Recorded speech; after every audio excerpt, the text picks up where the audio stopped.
Chers frères et sœurs, le thème de notre leçon est intitulé La vie et la mission de Jésus-Christ. Jésus-Christ est la figure centrale de l'histoire et de la foi chrétienne. Sa vie et sa mission ont transformé le monde et continuent d'apporter l'espoir et le salut à des millions de personnes. En explorant la vie et la mission de Jésus, nous découvrons le cœur de Dieu pour l'humanité et notre rôle dans son plan éternel. Alléluia. La vie de Jésus-Christ, un modèle parfait. Son origine divine. Jean chapitre 1, verset 1 à 2. Au commencement était la parole, et la parole était Dieu.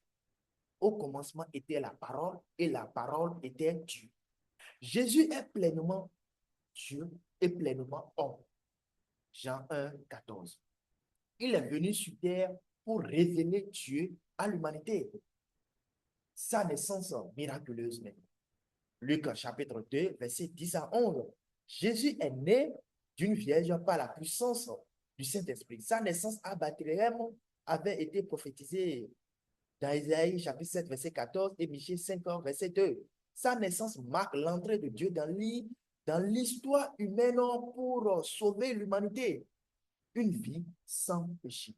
Hébreux 4, verset 15. Jésus a été tenté en toutes choses comme nous, sans commettre de péché. Sa sainteté parfaite fait de lui le seul capable de porter nos péchés. Son enseignement et ses miracles. Jésus enseignait avec autorité et compassion, révélant les vérités du royaume de Dieu dans Matthieu 5, 7. Il a accompli des miracles pour démontrer sa puissance divine et son amour. Guérison, multiplication des pains, résurrection de Lazare. La mission de Jésus-Christ, sauver l'humanité. Rétablir la relation entre Dieu et l'homme. Luc 19, verset 10. Le Fils de l'homme est venu chercher et sauver ce qui était perdu. Jésus est venu pour réconcilier l'homme pécheur avec Dieu, porter les péchés de l'humanité. Ésaïe 53, verset 5 à 6. Il était blessé pour nos péchés. Et par ses meurtrissures, nous sommes guéris. Par sa mort sur la croix, Jésus a payé la dette du péché et a offert le pardon à tous ceux qui croient en lui. Vaincre la mort et le pouvoir du péché. 1 Corinthiens 15, 3 à 4. Jésus est mort, a été enseveli et est ressuscité le troisième jour.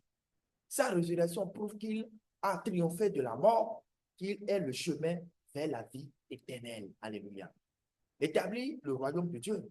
Matthieu 4, 17. Répandez-vous, car le royaume des cieux est proche. Jésus appelle chacun à entrer dans son royaume par la repentance et la foi. Les implications de la vie et de la mission de Jésus pour nous. Un appel à la foi. Jean 3, 16. Car Dieu a tant aimé le monde qu'il a donné son Fils unique. Croire en Jésus est la clé pour recevoir le salut et la vie éternelle. Un modèle à suivre maintenant, chers bien-aimés. 1 Jean 2, 6.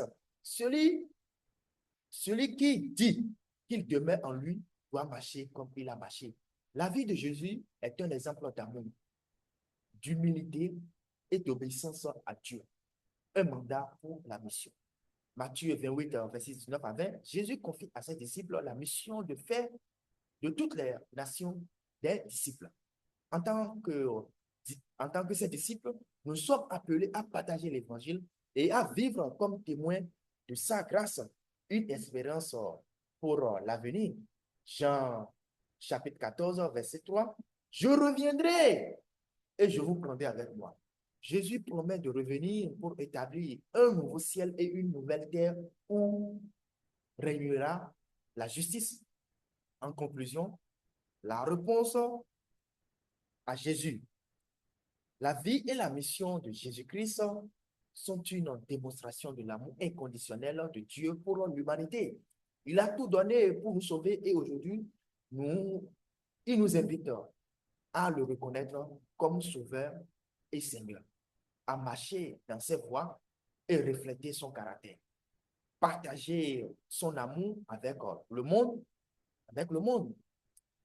Un appel Si tu n'as pas encore accepté Jésus comme ton sauveur, aujourd'hui est le jour du salut.